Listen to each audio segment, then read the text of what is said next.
কনকনে শীত উপেক্ষা করে যুক্তরাষ্ট্রের নিউ জার্সির এগ হারবার টাউনশিপে পিঠা উৎসবে মেতে উঠেছে প্রবাসী বাংলাদেশিরা।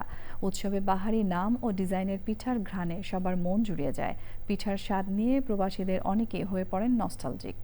অনেকে বলেন পিঠা শুধু খাবার নয়, এটি ঐতিহ্য, আবেগ আর পারিবারিক বন্ধনের প্রতীক। আয়োজনে প্রতিটি পিঠা ছিল ঐতিহ্যবাহী বাঙালি সংস্কৃতির ছোট্ট প্রতিনিধিত্ব, যা মানুষকে একে অপরের সঙ্গে সংযুক্ত করেছে। আয়োজকরা বলেন, প্রবাসে সামাজিক বন্ধন দৃঢ় করা এবং লোকজ ও নান্দনিক সংস্কৃতির বহিঃপ্রকাশের লক্ষ্যই এই উদ্যোগ।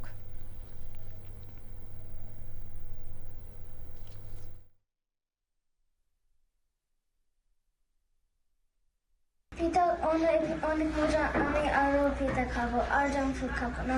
Instead of eating fast food, I like to eat pita a lot because it's our traditional food, so I prefer it over American. এই পিঠা উৎসবে সবাইকে একত্রিত করে আনন্দ ভোগ করার জন্য সবাইকে ধন্যবাদ। যান্ত্রিক জীবনের মধ্যে বাংলাদেশের ঐতিহ্য ধরে রাখার উদ্দেশ্যে আজকে আমাদের এই পিঠা উৎসবের আয়োজন।